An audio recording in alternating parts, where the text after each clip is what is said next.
పాకిస్తాన్ మాజీ ప్రధాని ఇమ్రాన్ ఖాన్ ఆరోగ్యంపై సస్పెన్స్ కొనసాగుతుంది. సుప్రీంకోర్టు ఆదేశాలతో జైలు నుంచి ఆసుపత్రికి తరలించిన ఇమ్రాన్ను కొన్ని గంటలకే తిరిగి జైలుకు తీసుకెళ్లారు. అసలు ఇమ్రాన్ ఖాన్ ఆరోగ్యం ఎలా ఉంది? ప్రభుత్వం మళ్ళీ ఎందుకు జైలుకు పంపింది? అసలు సుప్రీంకోర్టు ఏం ఆదేశించింది? ప్రభుత్వం వాదన ఏంటి? ఈ స్టోరీలో క్లియర్గా తెలుసుకుందాం. 3 ఏళ్లుగా అడియాలా జైల్లో ఉన్న ఇమ్రాన్ ఖాన్ను భారీ భద్రతతో ఇస్లామాబాద్లోని షిఫా ఇంటర్నేషనల్ హాస్పిటల్కు తరలించారు. అక్కడే హై బీపీ, గుండె, కంటి సమస్యలతో పాటు ఇతర ఆరోగ్య పరీక్షలు నిర్వహించారు. వైద్య పరీక్షలు పూర్తయిన తర్వాత ఆయన ఆరోగ్య పరిస్థితిపై ప్రభుత్వ వైద్య బృందం పరిశీలన చేసింది. ఇమ్రాన్ ఖాన్ ప్రస్తుతం చికిత్స కోసం ఆసుపత్రిలో ఉండాల్సినంత సీరియస్ కండిషన్లో లేరని, ఆయనను మెడికల్లీ ఫిట్గా ప్రకటించినట్లు అధికారులు తెలిపారు. దీంతో కొన్ని గంటల్లోనే ఇమ్రాన్ను తిరిగి అడియాలా జైలుకు తరలించారు. అయితే ఇక్కడే అసలు ట్విస్ట్ ఉంది. ఆగస్టు 18న పాకిస్తాన్ సుప్రీంకోర్టు ఇచ్చిన ఆదేశాల ప్రకారం ఇమ్రాన్ ఖాన్ను షిఫా ఇంటర్నేషనల్ హాస్పిటల్లో ఉంచి సెప్టెంబర్ 16న తదుపరి విచారణ జరిగే వరకు వైద్యుల పర్యవేక్షణలో చికిత్స అందించాలి. ఆయన ఆరోగ్యాన్ని ఎప్పటికప్పుడు పరిశీలించేందుకు మల్టీ డిసిప్లినరీ మెడికల్ బోర్డు ఏర్పాటు చేయాలని కోర్టు ఆదేశించింది. అంతేకాదు, ఇమ్రాన్కు తన వ్యక్తిగత వైద్యుడి సహకారం అందించడంతో పాటు కుటుంబ సభ్యులు కూడా ఆయన్ను కలిసే అవకాశం కల్పించాలని సూచించింది. వారానికి ఒకసారి ఫ్యామిలీని కలిసేందుకు, కుమారులతో ఫోన్లో మాట్లాడేందుకు కూడా అవకాశం ఇవ్వాలని కోర్టు స్పష్టం చేసింది. కానీ కోర్టు ఇంతవరకు స్పష్టంగా ఆదేశించిన ఇమ్రాన్ ఆసుపత్రిలో ఉండే వ్యవధి మాత్రం కొన్ని గంటలకే పరిమితమైంది. ఆయనను తిరిగి అడియాలా జైలుకు తరలించడంతో అసలు ఏం జరిగింది? కోర్టు ఆదేశాలు అమల్లో ఉండగానే ఇమ్రాన్ను ఎందుకు జైలుకు పంపారు అన్న ప్రశ్నలు మొదలయ్యాయి. దీనిపై పాక్ అధికారులు చెబుతున్న కారణం సెక్యూరిటీ సిచ్యువేషన్. ఇమ్రాన్ ఖాన్ను షిఫా హాస్పిటల్కు తరలించే సమయంలో భారీగా భద్రత ఏర్పాటు చేశారు. ఆయనకు వైద్య పరీక్షలు జరుగుతూ ఉండగా పీటీఐ మద్దతుదారులు పెద్ద సంఖ్యలో ఆసుపత్రి వద్దకు చేరుకున్నారు. దీంతో ఆసుపత్రి వద్ద సెక్యూరిటీ సిచ్యువేషన్పై అధికారులు ఆందోళన వ్యక్తం చేశారు. ఈ నేపథ్యంలో ఇమ్రాన్ ఖాన్కు వైద్య పరీక్షలు కొనసాగించేందుకు ఆయనను ప్రభుత్వ ఆధ్వర్యంలోని మరో ఆసుపత్రికి తరలించినట్లు పాక్ అధికారులు చెబుతున్నారు.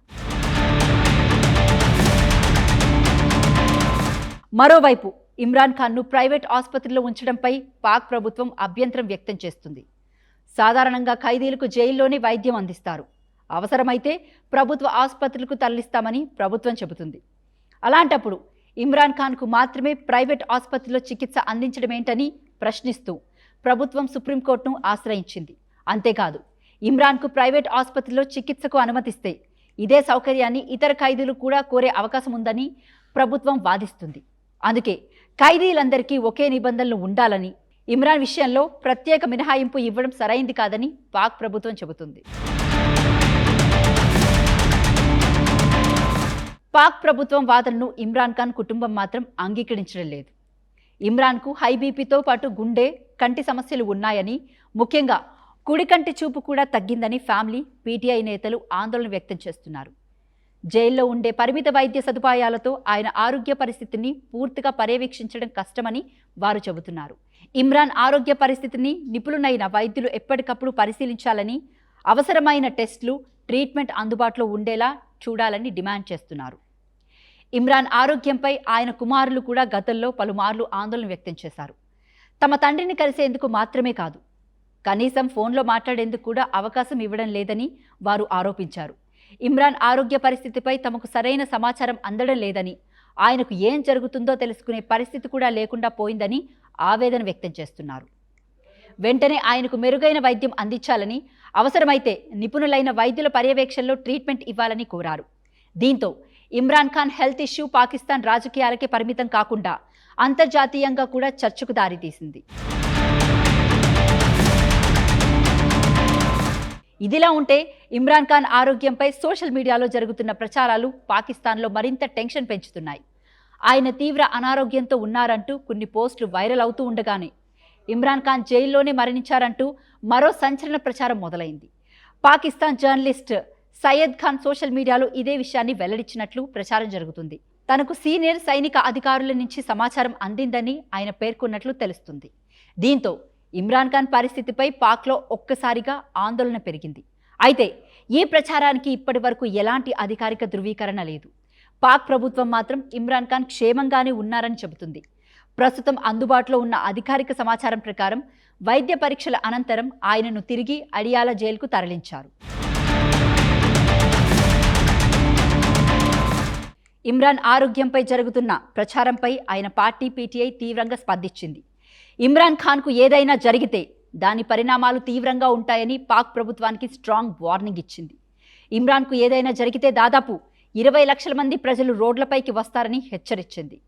పరిస్థితులు అదుపు తప్పితే ఆ ఆందోళనను కంట్రోల్ చేయడం పాకిస్తాన్ సైన్యానికి కూడా సాధ్యం కాదంటూ పీటీఐ నేతలు తీవ్ర వ్యాఖ్యలు చేశారు. ఇమ్రాన్కు ఏదైనా జరిగితే బాధ్యత ప్రభుత్వానిదే అన్న రీతిలో హెచ్చరికలు చేయడంతో ఈ హెల్త్ ఇష్యూ ఇప్పుడు పాకిస్తాన్లో బిగ్ పొలిటికల్ టెన్షన్గా మారింది.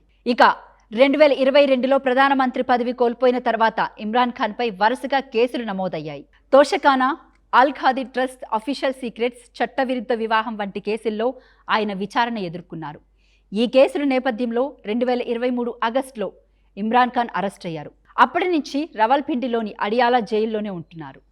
ఒక కేసులో బెయిల్ వచ్చినా మరో కేసులో అరెస్టు చేస్తూ తనను జైల్లోనే కొనసాగిస్తున్నారని పీటీఐ మొదటి నుంచి ఆరోపిస్తుంది. ఇమ్రాన్ను రాజకీయంగా టార్గెట్ చేస్తున్నారన్నది పీటీఐ వాదన. అయితే పాక్ ప్రభుత్వం మాత్రం ఈ ఆరోపణలను ఖండిస్తుంది. ఆయనపై నమోదైన కేసులన్నీ చట్ట ప్రకారమే నడుస్తున్నాయని, కోర్టులో ఇచ్చిన ఆదేశాల మేరకే ఇమ్రాన్ ఖాన్ జైల్లో ఉన్నారని స్పష్టం చేస్తుంది. ఇదిలా ఉంటే ఇమ్రాన్ ఖాన్ ఆరోగ్యంపై సోషల్ మీడియాలో జరుగుతున్న ప్రచారాలు పాకిస్తాన్లో మరింత టెన్షన్ పెంచుతున్నాయి. ఆయన తీవ్ర అనారోగ్యంతో ఉన్నారంటూ కొన్ని పోస్టులు వైరల్ అవుతూ ఉండగానే ఇమ్రాన్ ఖాన్ జైల్లోనే మరణించారంటూ మరో సంచలన ప్రచారం మొదలైంది. పాకిస్తాన్ జర్నలిస్ట్ సయ్యద్ ఖాన్ సోషల్ మీడియాలో ఇదే విషయాన్ని వెల్లడించినట్లు ప్రచారం జరుగుతుంది. తనకు సీనియర్ సైనిక అధికారుల నుంచి సమాచారం అందిందని ఆయన పేర్కొన్నట్లు తెలుస్తుంది. దీంతో ఇమ్రాన్ ఖాన్ పరిస్థితిపై పాక్లో ఒక్కసారిగా ఆందోళన పెరిగింది. అయితే ఈ ప్రచారానికి ఇప్పటి వరకు ఎలాంటి అధికారిక ధృవీకరణ లేదు. పాక్ ప్రభుత్వం మాత్రం ఇమ్రాన్ ఖాన్ క్షేమంగానే ఉన్నారని చెబుతుంది. ప్రస్తుతం అందుబాటులో ఉన్న అధికారిక సమాచారం ప్రకారం వైద్య పరీక్షల అనంతరం ఆయనను తిరిగి అడియాలా జైలుకు తరలించారు. ఇమ్రాన్ ఆరోగ్యంపై జరుగుతున్న ప్రచారంపై ఆయన పార్టీ పీటీఐ తీవ్రంగా స్పందించింది. ఇమ్రాన్ ఖాన్కు ఏదైనా జరిగితే దాని పరిణామాలు తీవ్రంగా ఉంటాయని పాక్ ప్రభుత్వానికి స్ట్రాంగ్ వార్నింగ్ ఇచ్చింది. ఇమ్రాన్కు ఏదైనా జరిగితే దాదాపు 20 లక్షల మంది ప్రజలు రోడ్లపైకి వస్తారని హెచ్చరించింది. పరిస్థితులు అదుపు తప్పితే ఆ ఆందోళనను కంట్రోల్ చేయడం పాకిస్తాన్ సైన్యానికి కూడా సాధ్యం కాదంటూ పీటీఐ నేతలు తీవ్ర వ్యాఖ్యలు చేశారు. ఇమ్రాన్కు ఏదైనా జరిగితే బాధ్యత ప్రభుత్వానిదే అన్న రీతిలో హెచ్చరికలు చేయడంతో ఈ హెల్త్ ఇష్యూ ఇప్పుడు పాకిస్తాన్లో బిగ్ పొలిటికల్ టెన్షన్గా మారింది. ఇక 2022లో ప్రధానమంత్రి పదవి కోల్పోయిన తర్వాత ఇమ్రాన్ ఖాన్పై వరుసగా కేసులు నమోదయ్యాయి.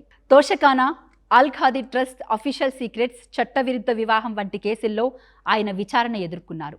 ఈ కేసుల నేపథ్యంలో 2023 ఆగస్టులో ఇమ్రాన్ ఖాన్ అరెస్ట్ అయ్యారు. అప్పటి నుంచి రవల్పిండిలోని అడియాలా జైల్లోనే ఉంటున్నారు. ఒక కేసులో బెయిల్ వచ్చినా మరో కేసులో అరెస్టు చేస్తూ తనను జైల్లోనే కొనసాగిస్తున్నారని పీటీఐ మొదటి నుంచి ఆరోపిస్తుంది. ఇమ్రాన్ను రాజకీయంగా టార్గెట్ చేస్తున్నారన్నది పీటీఐ వాదన. అయితే పాక్ ప్రభుత్వం మాత్రం ఈ ఆరోపణలను ఖండిస్తుంది.